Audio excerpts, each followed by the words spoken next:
আজ শান্তির রান্নাঘরে রান্না হবে বেগুন দিয়ে ইলিশ মাছ। মাছগুলোকে ভালো করে ধুয়ে নিয়েছি, তারপরে কিছুটা পরিমাণে লবণ হলুদ দিয়ে মাছগুলো ভালো করে মাখিয়ে নিয়েছি। মাছ ভেজে নেওয়ার জন্য কড়াইতে পরিমাণ মতন তেল দিয়ে দিয়েছি। তেলটা যখন গরম হয়ে গেছে, লবণ হলুদ মাখিয়ে রাখা মাছগুলোকে তেলের মধ্যে দিয়ে দিয়েছি। নাড়াচাড়া করে যখন মাছগুলো লাল লাল করে ভাজা হয়ে গেছে, একটা পাত্রে তুলে নিলাম। আর এদিকে তেলের মধ্যে আলু কেটে রেখেছিলাম, আলুগুলো তেলের মধ্যে দিয়ে দিলাম। আলুগুলো যখন ভাজা হয়ে গেছে, একটা পাত্রে তুলে নিলাম।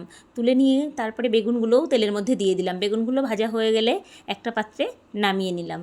তারপরে তেলের মধ্যে কিছুটা পরিমাণে কালো জিরে, দুটো শুকনো লঙ্কা, পেঁয়াজ কুচি, কাঁচা লঙ্কা, একটু লবণ, একটু হলুদ দিয়ে ভালো করে নাড়াচাড়া করে নিলাম। পেঁয়াজটা যখন লাল লাল করে ভাজা হয়ে গেছে, তার মধ্যে ভেজে রাখা আলু বেগুনটাকে দিয়ে দিলাম। দিয়ে ভালো করে কষিয়ে নিয়ে পরিমাণ মতন জল দিয়ে দিলাম। জল দিয়ে নাড়াচাড়া করে দিয়ে ঢাকা দিয়ে দিলাম। তরকারিটা যখন প্রায় হয়ে গেছে, তখন ভেজে রাখা মাছগুলো তরকারির মধ্যে দিয়ে দিলাম।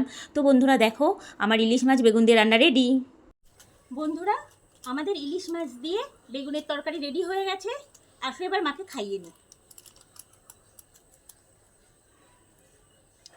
খুব সুন্দর।